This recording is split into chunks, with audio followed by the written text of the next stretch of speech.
चंद्रकला अभी भी वहीं पर उदास बैठी हुई थी और उसके आंसू थमने का नाम नहीं ले रहे थे। तभी एक आदमी बाहर की तरफ से दौड़ता हुआ आया।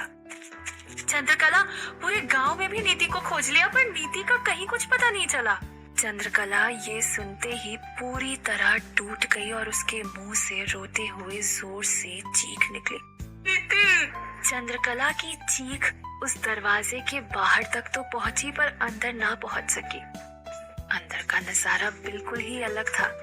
नीति के सामने बहुत सारे खिलौने रखे हुए थे और वो बिल्कुल सुरक्षित भी थी और बहुत खुश भी। तभी उसके पीछे अंधेरे में से कुछ जंगली जानवर जैसा साया उसकी तरफ चलता हुआ आया।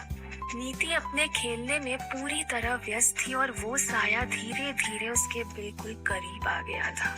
नीति को हल्का सा कुछ आभास हुआ कि उसके पीछे कोई है और वो बिल्कुल धीरे धीरे पीछे की तरफ मुड़ी और उस जंगली जानवर को बिल्कुल अपने करीब पाकर उसकी जोर से चीख निकली। चंद्रकला की आवाज नीति तक नहीं पहुंची थी पर नीति की ये चीख चंद्रकला के कानों में साफ साफ पहुंच गई थी। वो झटके से तुरंत उठ खड़ी हुई। नीति, ये आवाज तो नीति की है। नीति यहीं आसपास ही है। चंद्रकला ने हड़बड़ाते हुए गांव के लोगों से कहा और गांव के लोगों ने भी हामी भरी। चंद्रकला ने बिल्कुल देरी ना करते हुए जिस तरफ से आवाज आई थी उस तरफ बढ़ गई। उसके पीछे पीछे यामिनी, योगेंद्र और कुछ और भी लोग चल दिए। चंद्रकला उस दरवाजे तक पहुंची जहां से उसे आवाज सुनाई दी थी। इसी दरवाजे के पीछे से नीति की आवाज आई थी। चंद्रकला के कहने में कुछ डर भी था और कुछ उम्मीद भी। चंद्रकला दरवाजे के और करीब पहुंच गई और जैसे ही उस दरवाजे को खोलने को हुई पीछे से आवाज आई। नहीं, ये दरवाजा तुम नहीं खोल सकती। ये दरवाजा कभी नहीं खुलता। यामिनी ने कठोर आवाज में चंद्रकला को मना करते हुए कहा। पर मालकिन, आवाज यहीं से आई है। नीति इसी दरवाजे के पीछे है। चंद्रकला ने विनती के लहजे में कहा। पर अगर ये दरवाजा खुला तो अनर्थ हो जाएगा। इस घर ने पहले ही बहुत अनर्थ देख लिया है पर अब और नहीं। यामिनी ने चंद्रकला की बात को सिरे से खारिज करते हुए कहा। पर मालकिन, अगर ये दरवाजा नहीं खुला तो भी बहुत बड़ा ही अनर्थ हो जाएगा। पता नहीं नीति किस हालत में होगी। चंद्रकला ने हाथ जोड़ते हुए यामिनी से प्रार्थना की। तुम्हारी एक नीति के लिए मैं पूरे गांव वालों की जान संकट में नहीं डाल सकती। यामिनी ने अपना निर्णय बताया। मैं गांव वालों के लिए हर संकट का सामना कर लूंगी। अपनी जान भी देनी पड़े तो भी पीछे नहीं हटूंगी पर नीति को कुछ भी नहीं होने दूंगी। इस बार चंद्रकला की विनती में हल्की कठोरता भी थी पर यामिनी टस से मस ना हुई। आप लोग कुछ कहते क्यों नहीं? नीति अभी बच्ची है, सिर्फ 12 साल की। चंद्रकला ने अपनी जान पे खेल के हम सबकी जान बचाई है और उसकी बेटी की रक्षा करना हमारा भी फर्ज है। भीड़ में से किसी एक ने कहा। हाँ हाँ, अगर नीति की जान की कीमत हमारी जान होती तो हमें भी कोई गम नहीं है।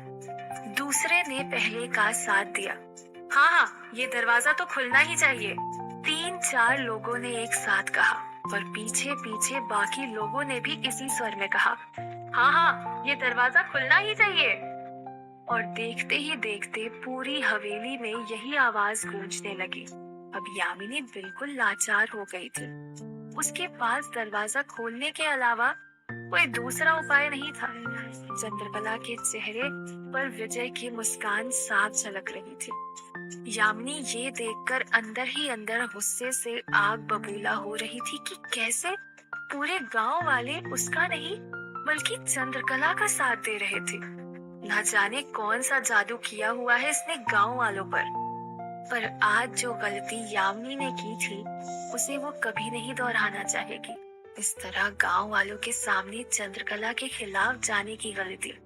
अगर वो ऐसी ही गलती दोहराती रही तो धीरे धीरे वो गांव वालों की नजरों में बुरी बन जाएगी, जो वो कभी नहीं चाहेगी। अब चंद्रकला बिल्कुल देरी ना करते हुए आगे बढ़ी और एक ही झटके में दरवाजे के दोनों कपाट खोल दिए। पर अंदर का नजारा देख सब हैरान रह गए। नीति खिलखिला के हंस रही थी और उसके सामने वो बच्ची भी थी जो उसे अंदर लेकर गई थी। उसके हाथ में वही जंगली जानवर के कपड़े थे जिसे देखकर नीति चिल्लाई थी। मतलब साफ था कि उस बच्ची ने सिर्फ नीति को डराने के लिए ये भेष बदला था। चंद्रकला दौड़कर नीति के पास गई और उसे बाहों में भर लिया। अपने हाथों से उसके चेहरे को सहलाया और उसके माथे पे चूमने लगी। चंद्रकला ये निश्चित कर लेना चाहती थी कि नीति बिल्कुल ठीक है या नहीं। नीति तो बिल्कुल ठीक थी, पर चंद्रकला को अंदर जाने के बाद जो आभास हुआ वो ठीक बिल्कुल नहीं था। उसे लगा जैसे इस कमरे के अंदर कोई कैद है। उसे दबी आवाज में किसी आत्मा की आवाज जरूर आ रही थी, पर साफ साफ कुछ सुनाई नहीं दे रहा था। उसे लगा जैसे वो आत्मा चंद्रकला से मदद मांग रही हो। पर यह बच्ची कौन थी? ये सवाल वहां खड़े हर शख्स के मन में था। तभी भीड़ को चीरते हुए नंदिनी, योगेंद्र की पत्नी, आगे बढ़ती हुई उस बच्ची के पास गई और उसे गले लगाते हुए कहा, छाया, तुमको मना किया था ना कि इस कमरे में कभी मत आना। नंदिनी ने छाया को हल्का सा डांटते हुए कहा। तब जाकर सब गांव वालों को पता चल गया कि ये बच्ची यामिनी के भाई योगेंद्र की बेटी है, जो आज ही माधव की शोक सभा के लिए अपने गांव से मायापुर आए थे। खैर, आखिरकार चंद्रकला ने चैन की सांस ली और सब गांव वालों को धन्यवाद दिया और वहां से निकलने को ही हुई कि यामिनी उसे आवाज लगाकर रोकने लगे। चंद्रकला, नीति तो बिल्कुल सुरक्षित है, पर इस दरवाजे का खुलना शुभ संकेत नहीं है। एक और तूफान के लिए तैयार रहना। न जाने इस बार कितने लोगों को अपने साथ बहा ले जाएगा। यामिनी की ये बातें सुन के चंद्रकला काफी चिंतित हो गई थी। एक तो सुबह माँ काली का संकेत और अब इस कमरे के दरवाजे का खुलना और चंद्रकला को वो आवाजें आना। चंद्रकला को इस बात का अंदेशा तो हो गया था कि कुछ न कुछ अशुभ जरूर होने वाला है।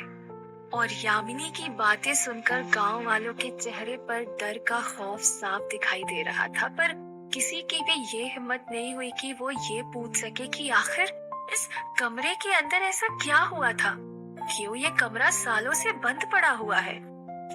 इन्हीं सब सवालों के साथ गांव वाले और चंद्रकला हवेली से निकलकर अपने घर की तरफ चल गए।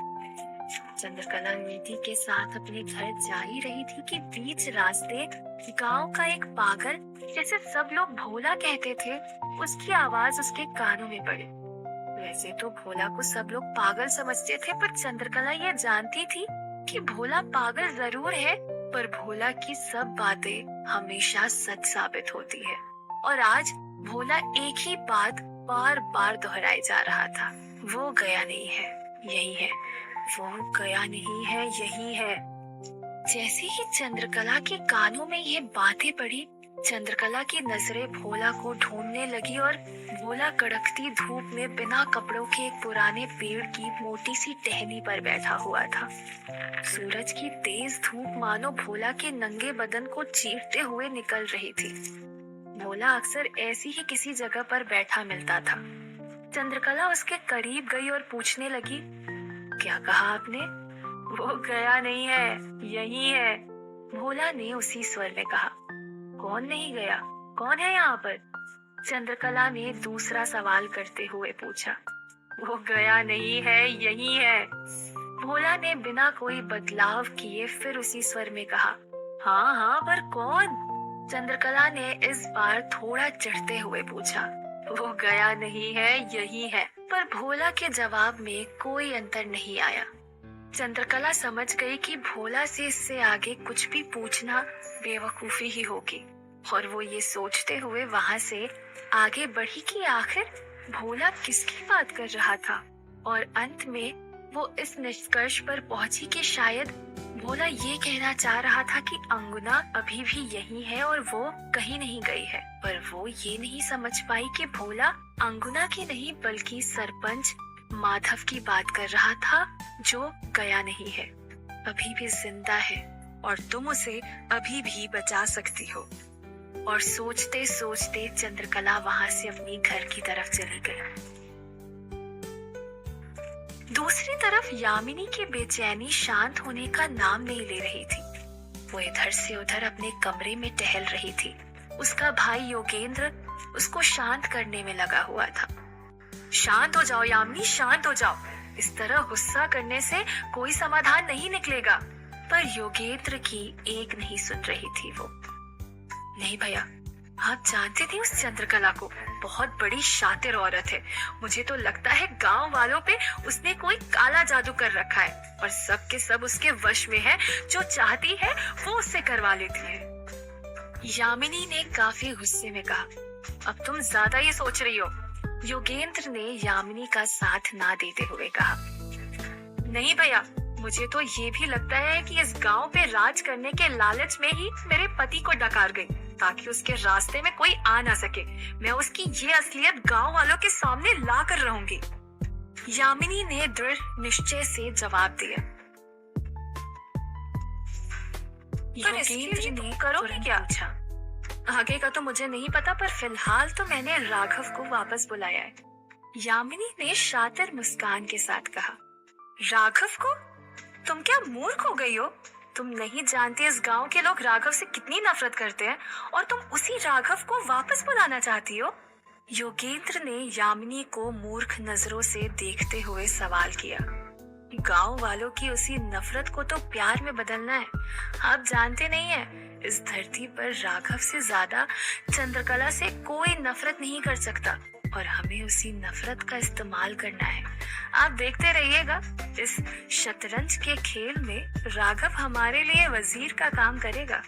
यामिनी के चेहरे पे शातिर हंसी साफ झलक रही थी कि वो चंद्रकला को बर्बाद करने के लिए कुछ भी करेगी। शाम होने को आई थी। डूबते हुए सूरज की रोशनी सामने की नदी से छनते हुए चंद्रकला के घर तक पहुंच रही थी। चंद्रकला भी अब अपने घर आ चुकी थी और नीति को उससे हुई गलती को लेकर उसे समझा रही थी। नीति, मैंने तुम्हें मना किया था ना कि तुम मेरा हाथ छोड़कर कहीं नहीं जाओगी, मेरे आसपास ही रहोगी। तो फिर तुमको नहीं जाना चाहिए था ना? चंद्रकला ने बिना कोई गुस्सा किए नीति से कहा। क्यों नहीं जाना चाहिए था माँ? जब छाया ने मुझे बुलाया तो मैं खुद को रोक नहीं पाई। और कितना मजा आया आज मुझे छाया के साथ खेलने में। कितने सारे खिलौने हैं उसके पास। नीति ने शिकायत करते हुए कहा। पर तुम वहाँ सुरक्षित नहीं हो बेटा। चंद्रकला कुछ कहने ही वाली थी कि नीति बीच में ही बोल पड़ी। पर माँ, मैं बाकी बच्चों के जैसे क्यों नहीं खेल सकती? मैं साधारण बच्ची के जैसे क्यों नहीं जी सकती? नीति का यह दुख हमेशा से उसके भीतर छुपा होगा, लेकिन आज वो दुख उसके जुबान पर आ भी गया था, जिसे सुनकर चंद्रकला की आंखें भी नम हो गई। चंद्रकला भी तो यही चाहती थी कि उसकी नीति एक साधारण बच्ची के जैसे बाकी बच्चों के साथ खेले, कूदे, मस्ती करे। पर वो साधारण नहीं थी और ये बात चंद्रकला भी भली भांति जानती थी, क्योंकि तुम अपनी माँ की बहादुर बेटी हो, इसीलिए। चंद्रकला ने कुछ देर रुक के जवाब दिए। पर छाया अब मेरी सबसे अच्छी दोस्त बन गई है और मुझे उसके साथ हर रोज खेलना है, बस। नीति ने जिद करते हुए कहा। नीति ने आज तक ऐसे जिद कभी नहीं की थी, पर उसका जिद करना जायज भी था। आखिर कब तक एक पक्षी को पिंजरे में कैद रखोगे? कभी ना कभी तो वो उड़ना चाहेगा ही। चंद्रकला तो खुद चाहती थी कि नीति छाया के साथ खेलने जाए, लेकिन उसे तो बस यही डर लगता था कि कहीं उसकी रहस्यमयी शक्तियों का राज गांव वालों के सामने न आ जाए। आखिर नीति की जिद के आगे हार मानकर चंद्रकला ने नीति से कहा, अच्छा ठीक है, चलेंगे हम छाया के घर खेलने, पर हर रोज नहीं, हफ्ते में एक दिन मैं तुम्हें खुद लेकर जाऊंगी, लेकिन उसकी भी एक शर्त है। तुम सिर्फ छाया के साथ ही खेलोगी, बाकी घर में तुम किसी से भी नहीं मिलोगी। चंद्रकला की ये बातें सुन के नीति खुशी से झूम उठी और चंद्रकला की सारी शर्तें मान ली। चंद्रकला ने नीति से ये वादा कर तो दिया था, पर ये आसान नहीं होने वाला था, क्योंकि एक ही दिन में एक के बाद एक तीन घटनाएं। पहले तो काली माँ का संकेत, फिर कमरे के भीतर वो आवाजें आना और फिर भोला की बातें। रह रहकर चंद्रकला को याद आ रही थी और अब पूरा यकीन हो गया था कि ये सब किसी बड़ी अनहोनी की ओर इशारा कर रहे थे और इन सब के उपाय के लिए चंद्रकला को अब टीले वाले बाबा से मिलना ही होगा। लेकिन अब तो रात हो गई थी। टीले वाले बाबा के यहाँ जाने का ये बिल्कुल भी सही समय नहीं था। उसे सुबह होने का इंतजार ही करना होगा। चंद्रकला ने नीति को अपने पास सुलाया और उसे लोरी सुनाने लगी। अंदर चंद्रकला और नीति सो रहे थे और बाहर एक काले साए की परछाई चंद्रकला के घर पर मंडरा रही थी। आखिर क्या नया संकट आने वाला है मायापुर गांव पर? राघव कौन है और क्यों मायापुर के लोग उससे नफरत करते हैं?